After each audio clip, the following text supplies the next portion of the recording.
ప్రతిసారి తన ధననిధిలో నుండి క్రొత్త పదార్థములను పాత పదార్థములను బయటకు తెచ్చు ఇంటి యజమానిని పోలి ఉన్నాడు అన్నాడు. మీరు అనేక సంగతులు విన్నారని నేను నమ్ముతున్నాను.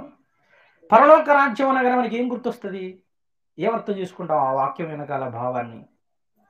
దేవుని రాజ్యం సమీపించుచున్నది, పరలోక రాజ్యం సమీపించుచున్నదని యోహాను గారి బోధనలో కానివ్వండి, యేసుక్రీస్తు వారి బోధనలో కానివ్వండి ఏం తెలియజేస్తుంది అంటే సంఘాన్ని ప్రతిబింబిస్తుంది. సంఘం అనే భావాన్ని మనకు అర్థం చేస్తుంది, అంతే కదా. దేవుని రాజ్యం పరలోక రాజ్యం అనగానే సంఘం అనేది మనకు అర్థమవుతుంది. దేవుని కుటుంబం, దేవుని ఇల్లు లేదా సంఘం అనేది మనం అనేక సందర్భాలలో విన్నమాట. ఇప్పుడు పరలోక రాజ్యంలోనికి ఎలా చేరాలట? శిష్యుడుగా చేరినవాడు, శిష్యుడుగా చేరినవాడు అంటున్నాడు. చూడండి అక్కడ పరలోక రాజ్యంలో ఎలా చేరాలంటే శిష్యుడుగా చేరాలి అంటున్నాడు. ఎలా అవుతారు శిష్యులు? పరలోక రాజ్యంలో ఎలా చేర్చబడాలట? శిష్యునిగా చేర్చబడాలి అన్నాడు. శిష్యులు అవ్వాలంటే పరలోక రాజ్యంలో శిష్యులుగా మనము చేరాలంటే అర్హత ఏంటి? క్వాలిఫికేషన్ ఏంటి? మత్తయి సువార్త 28వ అధ్యాయము, మత్తయి సువార్త 28వ అధ్యాయం చూడండి. మత్తయి సువార్త 28వ అధ్యాయము 19వ వచనం. మత్తయి సువార్త 28వ అధ్యాయం 19వ వచనం. కాబట్టి మీరు వెళ్ళి సమస్త జనులను శిష్యులుగా చేయుడి. ఎలా చేయమంటున్నాడు? ఎలా?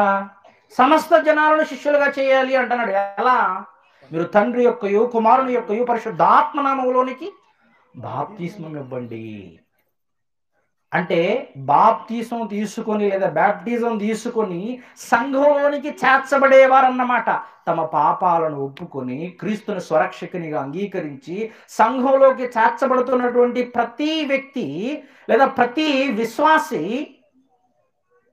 బాప్తిజం అనేది ప్రధానంగా మనకు కనబడుతున్నటువంటి క్వాలిఫికేషన్. మొదటిది శిష్యుడిగా పిలిపించుకోవాలి లేదా శిష్యుడిగా చేరాలి దేవుని సంఘంలోకి అంటే మనకు కనబడుతున్నటువంటి ప్రాథమికమైనటువంటిది బాప్తిస్మం. అయితే బాప్తిస్మం తీసుకున్నంత మాత్రం మనం శిష్యులు అవుతామా? మనం బాప్తిస్మం తీసుకున్నంత మాత్రాన మనం శిష్యులు అవుతామా అంటే కాదు. యోహాను సువార్త శిష్యులు అని అనిపించుకోవడానికి అర్హత ఏంటి అనేది చెబుతున్నాడు యేసుక్రీస్తుల వారే. ఒకసారి చూడండి, యోహాను సువార్త 8వ అధ్యాయము 31వ వచనం. యోహాను సువార్త 8వ అధ్యాయం 31వ వచనం చదవండి ప్రియులారా.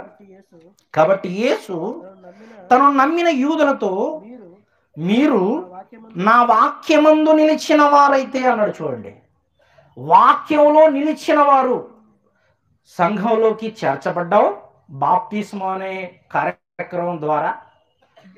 బాప్తిస్మం తీసుకొని సంఘంలోకి చేర్చబడ్డ నీవు ఏమిట్లో ఉండాలట? ఎందులో నిలవాలట? వాక్యమందు నిలిచిన వారైతే అంటున్నాడు. చూడండి అక్కడ,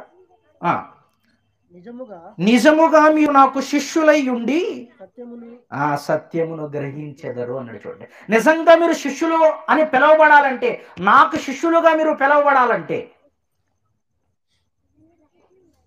ఒక్కడే కదా మన గురువు. ఏమండి, గురువు ఉన్నటువంటి ఆ అర్హత కానీ, ఆ హోదా కానీ, ఆ గొప్పతనం కానీ, లేదా అలా పిలిపించుకోవడానికి ఈ సృష్టిలో గురువు అని ఆ పేరును పిలిపించుకోవడానికి యోగ్యత కలిగిన వాడు ఈ మానవ ప్రపంచంలో ఒకే ఒక్కడండి, యేసుక్రీస్తు వారు.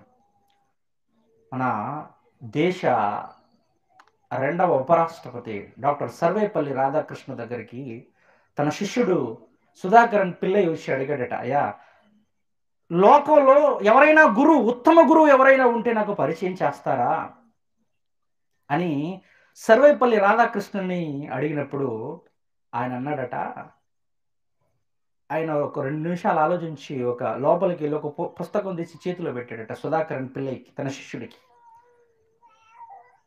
ఆయన అనగానే, ఎందుకంటే డాక్టర్ సర్వేపల్లి రాధాకృష్ణ ఒక తత్వవేత్త, అనేక మత పుస్తకాలను చదివినటువంటి వ్యక్తి, చాలా విజ్ఞానవంతుడు, దేవుని పట్ల చాలా తృష్ణ కలిగినటువంటి వ్యక్తి సర్వేపల్లి రాధాకృష్ణ గారు.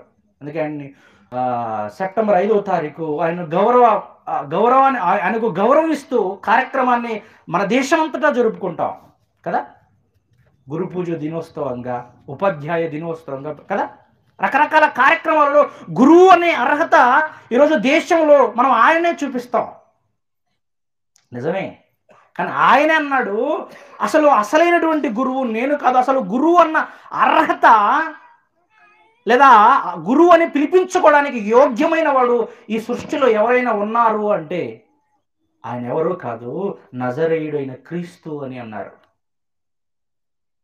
యేసుక్రీస్తు వారే అసలైనటువంటి గురువు. ఎందుకంటే మానవ దేహంలో ఉన్నటువంటి ఈ కల్మషాన్నంతటినీ కూడా తుడిచివేసి దాన్ని తొలగించి జీవమార్గంలోకి నడిపించేవాడు, జీవమార్గంలోనికి నడిపించేవాడు, వెలుగులో మనల్ని ప్రయాణం చేయించేవాడు, చీకట్లో నుంచి వెలుగులోనికి నడిపించగలిగిన ఏకైక వ్యక్తి, దైవత్వాన్ని, దేవుని యొక్క తత్వాన్ని తెలపగలిగినటువంటి ఒకే ఒక వ్యక్తి యేసుక్రీస్తుల వారే. గురువు అంటే ఎలాంటి వాడో తెలుసా? మనసులో ఉన్నటువంటి, హృదయంలో ఉన్నటువంటి చీకటిని ప్రాలద్రోలేవాడు. ఏమండి? హృదయంలో ఉన్నటువంటి చీకటిని అంతటిని కూడా పాలద్రోలేవాడే గురువు అనేది మనం మర్చిపోకూడదు ప్రియులారా. ఎందుకంటే మనకు వేమన పద్యాలలో చాలా పద్యాలు ఉన్నాయి. ఈ సందర్భంలో మీకు ఒక పద్యాన్ని గుర్తు చేయాలని నేను ఆశపడుతున్నాను. మీరందరూ విన్న పద్యమే ఇది. గురువు చెలగింజ కుంభమీ దేహంబు ఆత్మ కలుష బంకమడగబట్ట తెలిసి విరిచనేని దివ్యామృతము తీరు విశ్వధాభిరామ. విన్నారు కదా పద్యాన్ని? అంటే గురువు అనేవాడు ఒక కొండనట మలినమైనటువంటి నీరు ఉంటేనట చిలగింజను వేస్తే కొన్ని నిమిషాలకు ఆ కలుషితమైనటువంటి వాటర్, మట్టితో ఉన్నటువంటి వాటర్ అంతా కూడా కిందికి చేరిపోయి మంచి జీవమైనటువంటిది లేదా త్రాగడానికి ఉపయోగకరమైనటువంటిది నీరంతా పైకి వస్తుంది. అలా కొండలో ఉన్నటువంటి నీటిని అంతటిని కూడా పరిశుభ్రపరిచి ఒక చిలగింజ గురువు ఎలా వేస్తాడో మానవ దేహం అనే కుండలో ఉన్నటువంటి ఆత్మ చేస్తున్నటువంటి కలుషితమైన పనులన్నిటిని కూడా ప్రాలద్రోలేవాడు గురువు అన్నాడు. అలా ఎవరున్నారు ఈ సృష్టిలో? అలా ఎవరున్నారు?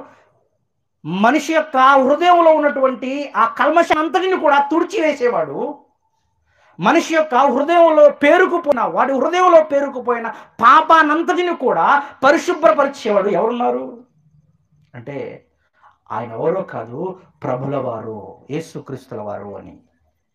ప్రియులారా గమనించండి. అలా గురువు అని పిలిపించుకోగలిగినటువంటి అర్హత కలిగిన వాడు. అందుకే ప్రభుల వారు మాట్లాడుతూ మీరు గురువులని పిలువబడద్దు, నేను ఒక్కడనే మీ గురువు అన్నాడు కదా. ఆయనే గురువు. అలాంటి గురువుకు శిష్యులుగా పిలువబడాలి అంటున్నాడు. అలా గురువుకి శిష్యులుగా మారాలంటే అర్హత ఏంటి? వాక్యమందు నిలిచి ఉన్నవారం. వాక్యమందు ఎవరైతే ఉంటారో, వాక్యంలో ఎవరైతే నిలిచి ఉంటారో వారేనట నాకు శిష్యులుగా ఉంటారు అన్నాడు. పరలోక రాజ్యంలో శిష్యుడుగా చేరిన ప్రతి శాస్త్రి అన్నాడు. ఇప్పుడు శిష్యుడు అంటే ఎవరన్నమాట? పరలోక రాజ్యం అంటే ఎవరన్నమాట?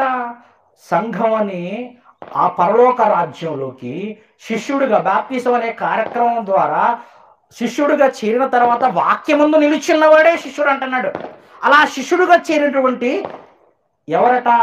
ప్రతి శాస్త్రి అన్నాడు. చూడండి అక్కడ పరలోక రాజ్యంలో శిష్యుడిగా చేరిన ప్రతి శాస్త్రి. ఇక్కడ ఎంతమంది అయితే బాప్తిసం తీసుకున్నారో, ఎంతమంది అయితే వాక్యంలో ఉన్నారో వారందరూ పరలోక రాజ్యంలో శిష్యులుగా చేరిన వాళ్ళే.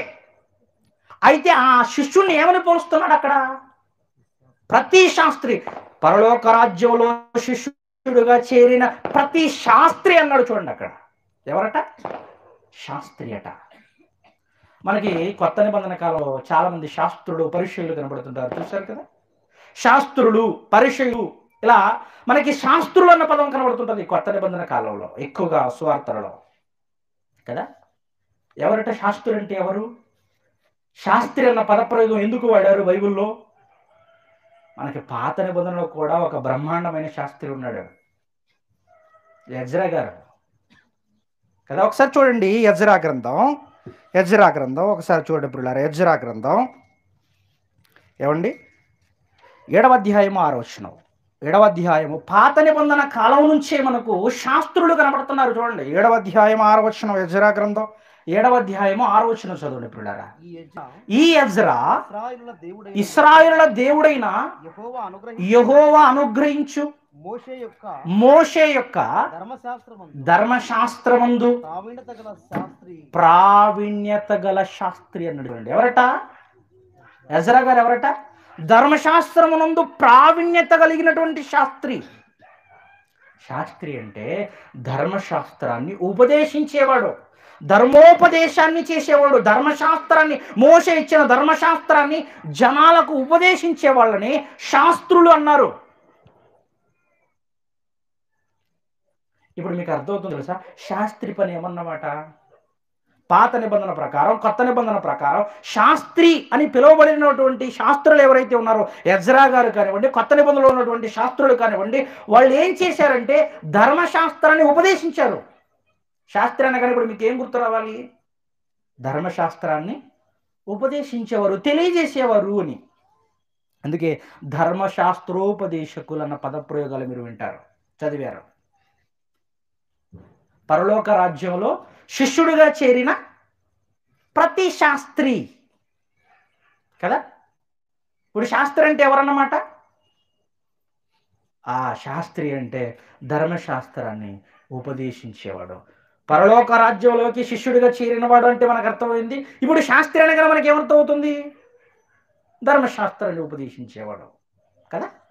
క్లియర్ కదా. ఇప్పుడు పరలోక రాజ్యంలో శిష్యుడిగా చేరిన ప్రతి శాస్త్రి అట, ఆ శాస్త్రికి ఏముండాలట? ధననిధి అన్నాడు. చూడండి అక్కడ మాట, ఇది ఒకసారి చదవండి.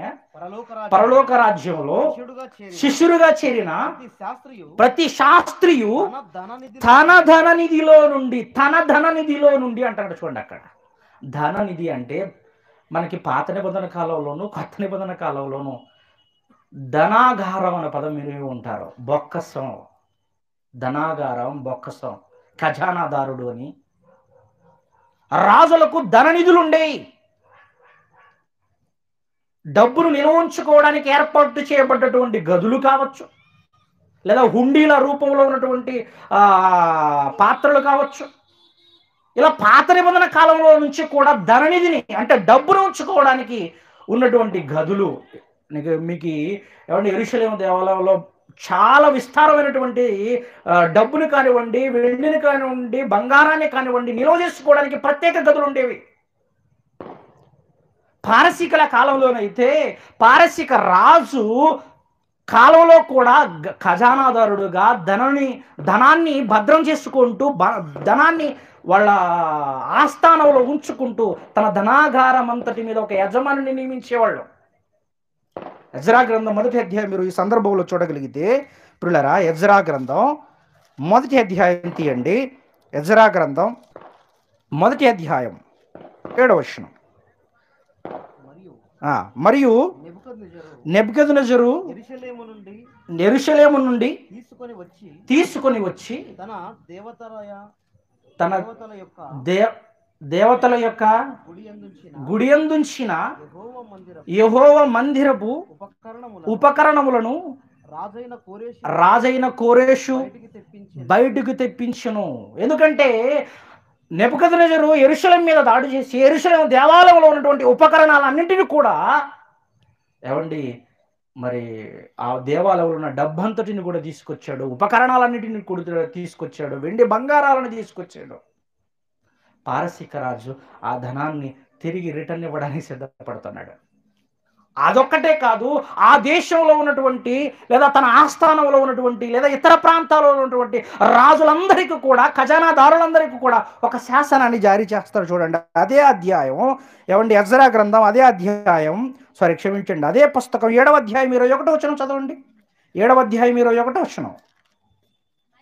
మరియు చదువు అర్థహశస్త అను నేనే యువతలనున్న ఖజానాదారులైన మీకు ఇచ్చు ఆజ్ఞ ఏదనగా ఏదైనా అడిగిన యెడల ఆలస్యం చేయకోకుండా మీరు దాన్ని చేయవలను. ఏం చేయాలి? ఏం అడుగుతాడో అది మీ ధనాగారంలో నుంచి బయటకు తీసుకురండి, ఆయనకి ఇవ్వండి. దేవాలయ పునర్నిర్మాణానికి దేవాలయాన్ని కట్టడానికి వాళ్ళు ఒకవేళ ఏదైనా ధనాన్ని అడిగినా, వెండిని అడిగినా, బంగారాన్ని అడిగినా తీసుకొని ఇవ్వండి అంటున్నాడు, తెచ్చివ్వండి. అంటే ఇప్పుడు మనకు అర్థమవలసినటువంటి విషయం ఏంటంటే, ఖజానా, ధననిధి. శాస్త్రికి ఏముండాలట? ధననిధి అంటున్నాడు. చూడండి అక్కడ, పరలోక రాజ్యంలో శిష్యుడిగా చేరిన ప్రతి శాస్త్రి తన ధననిధిలో నుండి బయటికి ఏ పదార్థాలు తీసుకురావాలట? క్రొత్త పాత పదార్థములను బయటికి తెచ్చు ఇంటి యజమానుణ్ణి పోలి ఉన్నాడు అన్నాడు. పరలోక రాజ్యం అనగానే సంఘం అనుకున్నాం.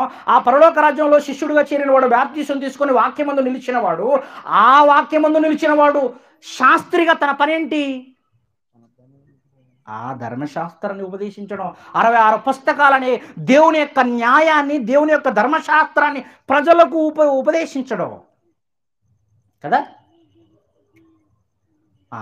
ఇప్పుడు ఉపదేశించేవాడు లేదా శాస్త్రిగా ధర్మశాస్త్రాన్ని ఉపదేశించేవాడు తనకు ఏముండాలంటున్నాడు? తనకి ఏముంటుంది అంటున్నాడు? ఆ శాస్త్రం అనేది వాస్తవమైనటువంటి సంపద ఏది అంటే వాక్యం అనే ధనం. వాక్యం అనే ధనాన్ని కలిగిన వారుగా ఉండాలంటున్నాడు. మీకు రెఫరెన్స్లు చెప్పట్లేదు, నేను భావన చెప్పడానికి ముందుకెళ్తున్నాను. వాక్యం అనే ధనాన్ని కలిగిన వాడుగా, వాక్యం అనే సంపదను కలిగిన వాడుగా ఈ భూమండలం మీద ప్రతి శాస్త్రి ఉండాలి అంటున్నాడు. బాప్తిసం తీసుకున్నారు, వాక్యంలో ఉంటున్నారు. వాక్యంలో ఉంటున్నటువంటి మీకు వాక్యం అనే ధనం తప్పితే వేరేది ఉండకూడదు. లోక సంబంధమైన విషయాల మీద వాక్యంలో ధనవంతులు అవ్వాలి, దేవుని జ్ఞానంలో ధనవంతులు అవ్వాలి. అదే చెప్తున్నాడు అక్కడ. మీ ధననిధి భూమి మీద ఏది మనిషిని కాపాడలేదండి. మీ అందరికీ తెలుసు, మన భారత సంగీత దిగ్గజం ఎవరు? ఎస్పి బాలసుబ్రహ్మణ్యం గారు. ఏం తక్కువ ఆయనకి? ఆస్తిపాస్తులు తక్కువ? కాపాడిందా ధనం? తన ప్రాణాన్ని నిలబెట్టిందా? ఈ భూమండలం మీద ఎంతో మంది ధనవంతులు ఉన్నారు కదా. ఈ కరోనా టైంలో ఎవరండి వారి ప్రాణాలను కాపాడుకున్నారు తమ ధనంతో? చాలా మంది అనుకుంటున్నారట తమ ధనమే మాకు ప్రాపకమని. తమ ధనం ఉంటే చాలు, డబ్బు ఉంటే చాలు, ఏదైనా చేయొచ్చు అన్నటువంటి భావాలతో బ్రతుకుతున్న వారికి ఈ కరోనా టైం ఒక గుణపాఠం. డబ్బు ఉంటే మనిషి ప్రాణం కాపాడుకోలేడు. ఈ భూమి మీద ప్రాణమే కాపాడుకోలేని వాడు నరకాన్ని తప్పించుకోగలడా? ఆ భయంకరమైనటువంటి ఆ నరక కూపం నుంచి ఎవరిని తప్పించబడతారు? అలా తప్పించబడాలంటే వాక్యం అనే ధనం తప్పితే వేరేది లేదు మనల్ని కాపాడేది. అందుకే కోరాహు కీర్తనలో కోరాహు కుమారులు పాట పాడుతూ ఎంత చక్కగా ఆ విషయాలను తెలియజేస్తున్నారో. 49వ కీర్తన గ్రంథం మీరు చూడండి, 6వ వచనం నుంచి. 49వ కీర్తన గ్రంథం 6వ వచనం అండి. తమ ఆస్తియే వారికి ప్రాపకం అనుకుంటున్నారు. డబ్బు ఉంటే చాలు, బతికేయచ్చు. తమ ధన విస్తారతను బట్టి పొగుడుకొని వారికి నేను ఎలా భయపడవాళ్ళు? డబ్బు సరిపోదు, కాపాడలేదు. చాలా మంది, కొంతమంది డబ్బు ఉంటే అహంకారం. చూడండి, నాకు అంత ఉంది, ఇంత ఉంది, అక్కడ భూములు ఉన్నాయి, ఇక్కడ భూములు ఉన్నాయి, అంత సంపాదించాను, ఇంత సంపాదించాను. ఏది నిన్ను కాపాడలేదు తెలుసా? ఈ భూమి మీద ఏది మనల్ని కాపాడలేదు. మనల్ని కాపాడగలిగింది వాక్యం ఒక్కటే. దేవుని మాటే మనల్ని కాపాడగలదు. అందుకే మనం ఎప్పుడు ఆధారపడవలసింది దేవుని మీద. ఒక దేవుని నమ్మిన పిల్లలుగా మనం ఆధారపడవలసింది వాక్యం మీద, దేవుని మీద తప్పితే డబ్బు మీద, లోకం మీద, వ్యక్తుల మీద ఎప్పుడు ఆధారపడకూడదు. ఏ సిచ్యువేషన్లోనైనా వాక్యం మీద, దేవుని మీద తప్పితే దాని మీద ఆధారపడకూడదండి. ఆయనను ఆశ్రయించరు. మనుషులను ఆశ్రయిస్తారు, మనుషుల మీద నమ్మకాన్ని కలిగి ఉంటారు, మనుషులను వాళ్ళు నమ్ముకొని వీళ్ళుంటే సరిపోతుంది అనుకుంటారు. కానీ ఎవరు ఎవరిని కాపాడలేరు, ఎవరు ఎవరికి తోడుగా ఉండలేరు. మన కష్టాలలోనూ, మన బాధల్లోనూ, మన ఇబ్బందుల్లోనూ, మన ఆత్మీయ స్థితిలోనూ, మన ఆత్మీయ ఎదుగుదలలోనూ, అన్నిటిలోనూ, భూమి మీద బ్రతకడంలోనూ, ఆత్మీయంగా బ్రతకడంలోనూ, శారీరకంగా బ్రతకడంలోనూ, ఆత్మీయంగా బ్రతకడంలోనూ దేవుని మీద తప్పితే వేరే వ్యక్తి మీద ఆధారపడకూడదు మనం. ఎందుకంటే కొన్ని దేవుని మీద ఆధారాన్ని పడని జీవితాలు ఎలా పాలని ఎదురు చూస్తున్నా, అడవి పాలైపోయినా, అంతఃపురాన్ని వదిలి కష్టాలలో కూరుకుపోయినా దావీదు ఎప్పుడు తన కీర్తనలో అదే కనబడుతుందండి. నా ఆశ్రయదుర్గము అంటుంటాడు ప్రతి సందర్భాలలోనూ. నా రక్షణ కోట, ఇవే మాటలే ఉంటాయి. ఎందుకంటే దేవుని మీద దావీదు ఆధారపడినంత మనం ఆధారపడలేకపోతున్నాం అన్న బాధ. దావీదు అన్ని పరిస్థితుల్లో దేవుని మీద ఆధారపడ్డాడు, దేవుణ్ణి ఆశ్రయించాడు. దేవునిలోకి వచ్చిన మనం ఎప్పుడు దేవుని యందే నమ్మిక ఉంచి ఆయనని ఆశ్రయించాలన్నది మర్చిపోవద్దు. దేవునిలోకి వచ్చిన వీరు, సంఘంలోకి వచ్చిన మనం, దేవుని కుటుంబంలోకి చేర్చబడ్డ మనం, శిష్యుడిగా చేరిన మనం, శాస్త్రులుగా దైవవాక్యాన్ని ప్రపంచానికి తెలియజేస్తున్నటువంటి మనం, మనకు ఉండవలసింది వాక్యం అనే ధనం తప్పితే భూ సంబంధమైన ధనం కాదు. అంటే దేన్ని కలిగి ఉండాలి వాస్తవంగా అంటే పర సంబంధమైన ధనం, వాక్య సంబంధమైన ధనం కలిగిన మనం. వాక్యంలో నువ్వు ఎంత అభివృద్ధి చెందేవో చెప్పు, ఆత్మీయతలో నువ్వు ఎంత ఎదిగేవో చెప్పు, వాక్య విషయంలో మీరు ఎంత ఎదిగారో చెప్పు. ఆ మాట చూడండి, పరలోక రాజ్యంలో శిష్యుడిగా చేరిన ప్రతి శాస్త్రియు అన్నాడు. చూడండి, నీకు మనకి ఇల్లు అయితే ఆ ఇంట్లో ధననిధిలో నుంచి కొత్త పాత పదార్థాలను బయటికి తీసుకురావాలి అంటున్నాడు. మీకు అర్థమైందో లేదో పిల్లారా? మన దగ్గర వాక్యం అనే ధనం ఎంత ఉందో చెప్పు. లోకంలో డబ్బులు సంపాదించుకోవడానికి ఎంత ప్రయాసపడినా చివరికి మిగిలేది శూన్యమే. గమనించండి మీరు ఈ మాట. అందుకే వాక్యమందు బలవంతులు అవుదాం. ఆ వాక్యమందు ధనవంతులైన మనం. పాత పదార్థాలు అనగానే మీకు ఎక్కడో వెళ్ళకండి. పాత నిబంధనలో ఉన్న అనేక సంగతులు వాక్య సంబంధమైన సారాంశం. కొత్త పదార్థాలు అనగానే కొత్త నిబంధనలో ఉన్నటువంటి అనేక సంగతులు మనం ఇతరులకు పాలిచ్చేవారుగా. ఒకసారి ఈ మాట చూడండి, ముగించేస్తాను నేను. తిమోతికి రాసినటువంటి పత్రిక 1 తిమోతి 6వ అధ్యాయం 9వ వచనం. 1 తిమోతి 6వ అధ్యాయం 9వ వచనం చదవండి పిల్లారా. పౌలు గారు తిమోతికి రాస్తూ చదవమ్మా. ధనవంతులగుటకు అపేక్షించువారు శోధనలోను, డైరెక్ట్ 17 చదవండి తల్లి. ఇహమందు ధనవంతులైన వారు గర్విష్ఠులు కాక అస్థిరమైన ధనమందు నమ్మిక ఉంచక సుఖముగా అనుభవించుటకు సమస్తమును మనకు ధారాళముగా దయచేయి దేవుని యందే నమ్మిక ఉంచుడని ఆజ్ఞాపించుచున్నాము. వారు వాస్తవమైన జీవమును సంపాదించుకునే నిమిత్తం రాబో కాలమునకు మంచి పునాది తమ కొరకు వేసుకొనొచ్చు. మేలు చేయువారును, సత్క్రియలను ధనము గలవారును, ఔదార్యము గలవారును, తమ ధనములో ఇతరులకు పాలిచ్చువారై. ఏ ధనం అట? పాత కొత్త పదార్థములు కలిగినటువంటి, అనగా పాత నిబంధన కొత్త నిబంధనలో ఉన్నటువంటి ధనం, అదే వాక్య సంబంధమైన ధనాన్ని ఇతరులకు పాలిచ్చేవారై ఉండాలి. వాక్యంతో పాటు వారి అవసరతలు కూడా తీర్చేవారై ఉండాలి. దేవుడు మనకు ఎంత దయచేశాడు ఈ భూమండలం మీద. మనకు కావలసినటువంటి తిండి, బట్ట, సమస్తాన్ని దయచేసినటువంటి దేవుడు. మనకు ఆరోగ్యాన్ని ఇచ్చాడు, ఆయుష్ ఇచ్చాడు, కావలసిన వాటన్నిటిని ఇచ్చాడు, మేలు చేస్తున్నాడు. ఆ మేలును అనుభవిస్తున్న మనం కూడా ప్రతి వారికి మేలు చేసేవారుగా ఉండాలి. ఎక్కడో ఉన్న నిన్ను ఇక్కడ కూర్చోబెట్టాడు దేవుడు తన సన్నిధిలో, తన కుటుంబంలో చేర్చాడు. అంధకారంలో మగ్గుతున్న మనల్ని తన జీవపు వెలుగులోకి నడిపించాడే. ఆ వెలుగులో ప్రయాణం చేస్తున్న నువ్వు గమనించవలసిన విషయం ఏంటంటే, నువ్వు ధనవంతుడు అవ్వడమే కాదు, ఆ ధనంలో ఇతరులకు పాలిచ్చేవారు. ఆ ధనంలో ఇతరులకు పాలిచ్చేవారు. నిజంగా అన్నవాళ్ళు ఒక కార్యక్రమాన్ని చేపట్టారు. ఆత్మీయ భావానికి లేదా ఆత్మీయత అనగానే మనకు గుర్తుండాల్సింది వారి కష్టాలలో, వారి ఇబ్బందులలో పరామర్శించడం. అదే కదా వాస్తవమైనటువంటి క్రియలు లేని విశ్వాసం మృతం అంట కదా. క్రియలు లేని విశ్వాసం ఏమట? మృతం అన్నాడు. అంటే ప్రేమ నాలుకతో కాదు, నోటితో కాదు, పెదవులతో కాదు, క్రియతో చూపించమన్నాడు. మీ ప్రేమ ఏది దేవుని పట్ల అని. మన సంఘాలలో ఆకలితో ఉన్నవారు, మన సంఘాలలో ఇబ్బందుల్లో ఉన్న వాళ్ళని వారికి ఆత్మీయమైనటువంటి ధనాన్ని ఇవ్వడమే కాదు, శరీర సంబంధమైనటువంటి కష్ట సుఖాలలో కూడా, వారి ఇబ్బందులలో కూడా మనం వారిని ఆదుకోవలసిన బాధ్యత కలిగి ఉంది. 1వ శతాబ్దపు కాలంలో సంఘం అంతా చేసిన పని మీరందరూ ఎరిగిన వారు కాదా? వారి ఇండ్లను, ఆస్తిపాస్తులను సమస్తాన్ని అమ్మి, తమకు కలిగినటువంటి వాటిని అమ్మి కూడా వారి అక్కర కొలది పంచిపెట్టారని చదువుకుంటామే. ఇదే కదా నూతన నిబంధన యొక్క విప్లవం. అదే క్రైస్తవ విప్లవం. ఈ విప్లవాన్ని మనం అనేకులకు మాదిరికరంగా చూపించాలంటే ముందు మనం ఎలా ఉండాలట? పరలోక రాజ్యంలో శిష్యుడిగా చేరినవాడు, వాక్యమందు నిలిచి ఉన్నవాడు వాక్యం అనే ధనాన్ని కలిగిన శాస్త్రిగా 10 మందికి వాక్యాన్ని ఉపదేశిస్తూ, ఆ వాక్యంలో పాత నిబంధన కొత్త నిబంధన అనే ఆ వాక్యపు ధననిధిలో నుంచి ఇతరులకు పాలివ్వడం, ఇతరులకు తెలియజేయడం, అలా అందరికీ తెలియజేస్తూ వారి కష్ట సుఖాలలోనూ మనం పాలు పంపులు పొందడం. నిజంగా ఎంతమంది పలకరిస్తారు చెప్పండి? ఆత్మీయుడికి, ఏదో వాక్యం కలిగినటువంటి ఆత్మీయుడు, రోగంతో ఉన్నవాడు, విశ్వాసిగా బ్రతుకుతున్నటువంటి ఒక వ్యక్తి రోగంతో ఉన్నప్పుడు ఎంతమంది పలకరిస్తారండి ఆయన దగ్గరికి వెళ్ళి? మనకి యుగోలు అడ్డొస్తాయి, మనకు అహంకారాలు అడ్డొస్తాయి. ప్రేమకు మించింది ఈ సృష్టిలో ఏది లేదు కదా. అసలు ఆ లెక్కన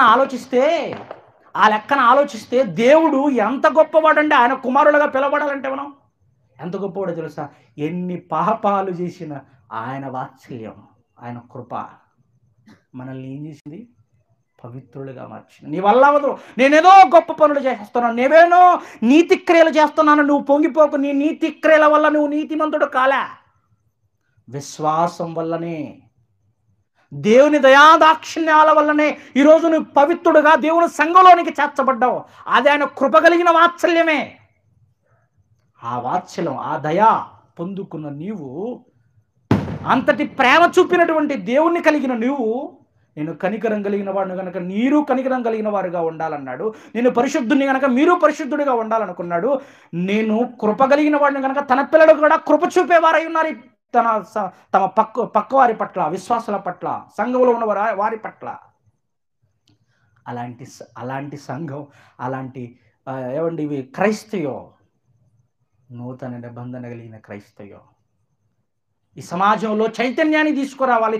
ఈ సమాజంలో క్రైస్తవులంటే ఏంటో చూపించాలంటే ఇదిగో మనలో ఉండవలసింది క్రియలు, వాస్తవమైనవి. పిల్లరా గమనించండి, అవి ఎలా ఉండాలో ఆ క్రైస్తవ యొక్క విధి విధానాలు ఏంటో అన్నయ్య వారి దగ్గర విందాం. కళ్ళు మూసుకొని ప్రార్థన చేసుకుందాం. మహోన్నతులు, మహాపరిశుద్ధులు, జీవం కలిగిన తండ్రి, మీకు వందనాలు నాయన. మీ పిల్లలకు కొన్ని మాటలు ఈ సందర్భంలో తెలియజేశాము. మీ కృప వల్లేదు నాయన, మీ దయ వల్లే పాపంలో కొట్టుమిట్టాడుతున్న మాకు మీ అనాది రక్షణ ప్రణాళిక మేరకు మమ్మల్ని సంఘంలో చేర్చినందుకు మీకు వందనాలు. అలా అంతటి భాగ్యం పొందుకున్న మేము, అంతటి అదృష్టాన్ని కలిగిన మేము, మీ రుణాన్ని తీర్చుకోవడానికి మీరు ఇచ్చిన బాధ్యతలను గుర్తెరిగి వాటి ప్రకారం ప్రవర్తించి కృతజ్ఞత కలిగిన పిల్లలుగా ఉండినట్లు వాటి దయాదాక్షిణ్యాలు మా అందరి మీద ఉంచమని కోరుతాం. క్రీస్తు ప్రభుల వారి పేరటి ప్రార్థన సమర్పించి అడిగి వేడుకుంటున్నాం తండ్రి, ఆమేన్.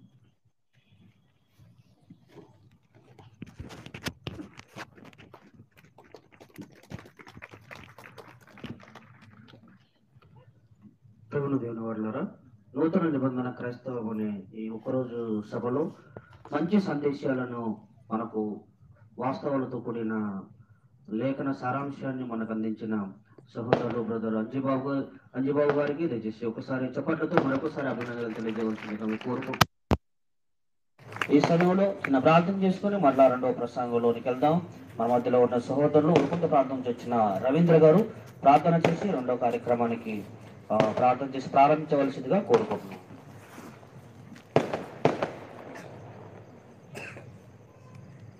ప్రార్థన చేసుకోండి, కళ్ళు మూసుకోండి. ప్రేమ కలిగిన మా కన్న తండ్రి, దేవ నీకు వందనాలు, స్తోత్రములు నాయన. ఈ రాత్రి వేళ సమయంలో తొలి సందేశంగా నీ కుమారుని ద్వారా తండ్రి ఉపమానంలోని ఉపదేశాన్ని చాలా చక్కగా మా అందరికీ నాయన మరి అర్థమయ్యే రీతిలో వినిపించినందుకు నీకు వందనాలు తండ్రి.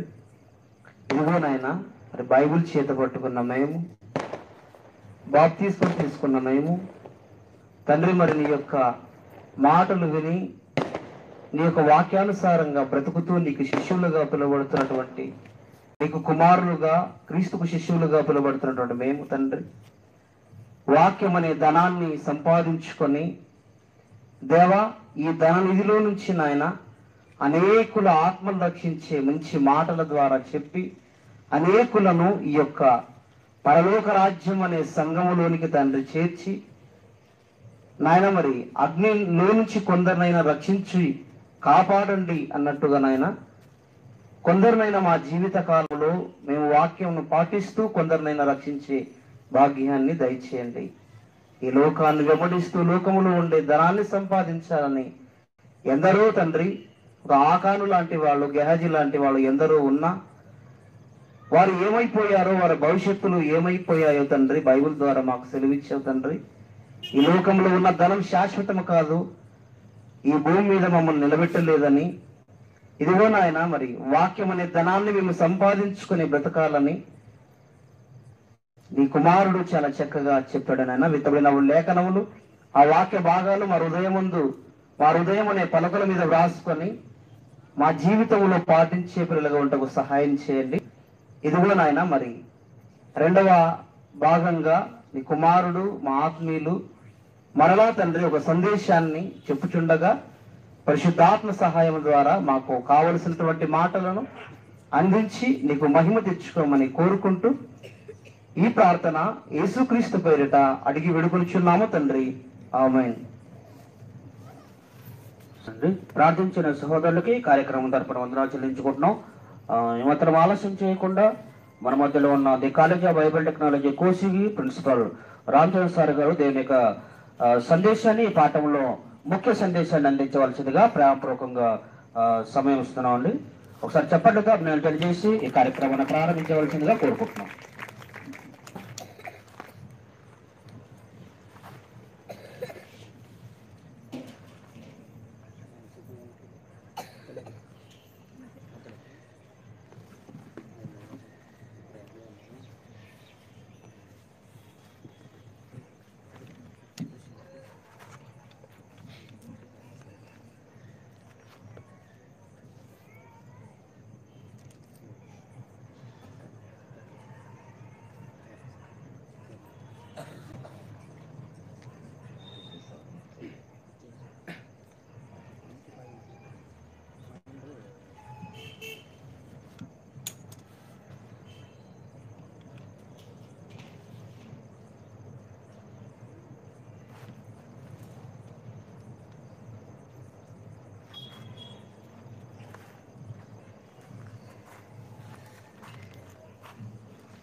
చిన్న ప్రార్థన చేసుకున్నామండి. తల నుంచి ఏకీభవించండి. పరిశుద్ధమైన తండ్రి, మీ వందనములు నాయన. ఈ యొక్క మరో సంవత్సరంలో తండ్రి, మరి కొన్ని దినాలు తండ్రి గడిచిపోయిన మమ్మల్ని సజీవులుగా నిలిపిన దాన్ని బట్టి వందనములు తండ్రి. మరి విశేషంగా తండ్రి మరి సత్యవాక్యములో మమ్మల్ని స్థిరులుగా నిలబెట్టిన దానిని బట్టి కూడా తండ్రి మీకు కృతజ్ఞతలు. ముందు మీ కుమారుని ద్వారా తండ్రి మరి ఎన్నో సంగతులు మరి విన్న మేమందరం కూడా, మేము కూడా తండ్రి మరి మా యొక్క ధననిధిలో ఇతరులకు పాలిచ్చే భాగముగా ఇచ్చేవారుగా ఉండడానికి నైనా విన్న ప్రకారము నైనా పాటించగలిగే మనసును దయచేయమని మా రక్షకుడైన యేసుక్రీస్తు నామమున ప్రార్థించి వేడుకొనుచున్నాము తండ్రి. ఓకే, ప్రేమల దేవుని వాళ్ళారా, మరి ఇప్పటి వరకు తమ్ముడు అంజీ ద్వారా మరి అనేక సంగతులను మరి విన్నాము. కొన్ని సంగతులను మాత్రమే మనం నేర్చుకుందామండి. మరి ప్రేమ వాళ్ళరా, మన యొక్క పాఠ్యాంశంలో క్రొత్త నిబంధన క్రైస్తవ్యము అని విన్నాము. క్రొత్త నిబంధన క్రైస్తవ్యం. ఇక ప్రేమైన వాళ్ళరా, క్రొత్త నిబంధన క్రైస్తవ్యం అనగా దానికి క్రొత్త అని మనం అన్నామంటే ఖచ్చితంగా మరొకటి ఏది ఉంటుంది? పాత నిబంధన. ఓకే, క్రొత్త నిబంధన అని అనగలిగామంటే ఖచ్చితంగా మరొకటి ఏముంటుంది? పాత నిబంధన. ఇంతకీ నిబంధన అంటే అర్థం ఏంటి? క్రొత్త నిబంధన క్రైస్తవ్యము అన్నాం. ఓకే, ఫస్ట్ క్రొత్త అంటే పాతది ఉందని తెలుసుకున్నాం. ఇందుకు నిబంధన అనగా ఏంటి? నిబంధన అంటే ఏంటి? ఒడంబడిక కదా. నిబంధన అనగా ఒడంబడిక లేదా ఒప్పందం అని చెప్పవచ్చు, లేదా అగ్రిమెంట్ అని చెప్పవచ్చు అండి కదా, లేదా మన భాషలో ప్రామిసరీ నోట్ అని చెప్పవచ్చు. ఎవరికైనా మనం అప్పు తీసుకున్నప్పుడు నెలకు 2 రూపాయల ప్రకారం నేను వడ్డీ చెల్లిస్తున్నానని చెప్పి మనము అక్కడ ప్రామిస్ చేస్తున్నామండి. అంటే ఈ ప్రామిస్ కూడా నిబంధన అని చెప్పుకోవచ్చు కదా. ఈ నిబంధన విషయంలో మనము చాలా వ్యక్తులు చేసినది కూడా చూశాము. మరి ముఖ్యంగా లాభాను యాకోబు చేసుకున్నట్టు కూడా చూసుకున్నాం. ప్రియమైన వాళ్ళరా, నిబంధన అంటే మనందరికి అర్థం తెలిసింది. ఇందుకు ఇప్పుడు క్రొత్త నిబంధన అన్నాము కదా. మరి క్రొత్త దానికంటే ముందు పాతది ఇచ్చారంటే ఇందుకు పాత నిబంధన ఎవరితో చేశారు? ఇందుకు నిబంధనలు 2 కూడా ఎవరు చేస్తున్నారు? లేదా ఒక నిబంధనకు మరొక మాట బైబిల్లో ఆలోచించగలిగిన కూడా ఆజ్ఞ లేదా కట్టడ. నేను 2 రూపాయల ప్రకారమే తిరిగి చెల్లిస్తానని చెప్పి మనం ప్రామిసరీ నోటు రాసామంటే దానికి మనం ఒప్పుకున్నట్టే కదా. లేదా అవతల వ్యక్తిని ఖచ్చితంగా 2 రూపాయలు అని చెప్పాడంటే దానికి అతను కట్టడే చేశాడు, ఆజ్ఞ ఇచ్చాడు ఆయన. దానికి మనము శిరస వహించి ఖచ్చితంగా తల వచ్చి ప్రతి నెల దానికి 2 రూపాయల ప్రకారం మనం వడ్డీ చెల్లిస్తూనే ఉన్నాం. నిబంధనలో ఆజ్ఞ ఉంది. నిబంధన అనగా కట్టడ అనుకున్నాం, నిబంధన అనగా ఒడంబడిక అనుకున్నామండి. ఇంతకీ నిబంధనలు ఎవరు పెట్టారండి? గ్రామైక్య సంఘంలో లీడర్లు పెట్టుతారు కదా. మరలా మనకి తగ్గించుకున్నాడండి దేవుడు. 10ని 6గా చేశాడండి కదా. మరి 6ని మరలా ఎన్నిటిగా చేశాడు? ఒకసారి మార్కు సువార్త 12వ అధ్యాయము 29వ వచనంలో చూడగలిగితే పాత నిబంధనలో 10 ఉన్నటువంటి ఆజ్ఞలను క్రొత్త నిబంధనలోకి దేవుడు 6గా చెప్పేశాడు అక్కడ ఎవరొస్తుంది కదా. ఆ తర్వాత మరలా ఏంటి వస్తున్నాడు చూద్దామండి. దేవుడు ఎలాగా మనుషుల నిమిత్తము తగ్గించుకుంటున్నాడని ఆలోచించగలిగితే ప్రేమైన వాళ్ళరా, అక్కడ మార్కు సువార్త 12వ అధ్యాయం 29వ వచనంలో అందుకు యేసు ప్రధానమైనది ఏమనగా, అంటే ఇక్కడ వచ్చి ఒక శాస్త్రి అడిగాడండి, ఆజ్ఞలలో ప్రధానమైనది ఏంటి? నిబంధనలో ప్రధానమైనది ఏంటి? కట్టడలలో ప్రధానమైనది ఏంటి? ఓ ఇజ్రాయేలు వినుము, మన దేవుడైన యెహోవా అద్వితీయ దేవుడు. నీవు నీ పూర్ణ హృదయముతోను, నీ పూర్ణ ఆత్మతోను, నీ పూర్ణ శక్తితోను, నీ పూర్ణ బలముతోను దేవుణ్ణి ప్రేమింపవలెనదే ప్రధానమైన ఆజ్ఞ. అంటే ఈ ప్రధానమైన ఆజ్ఞను ఏమని చెప్పవచ్చండి మనము? క్రొత్త నిబంధనలోని ఆజ్ఞగా చెప్పవచ్చా?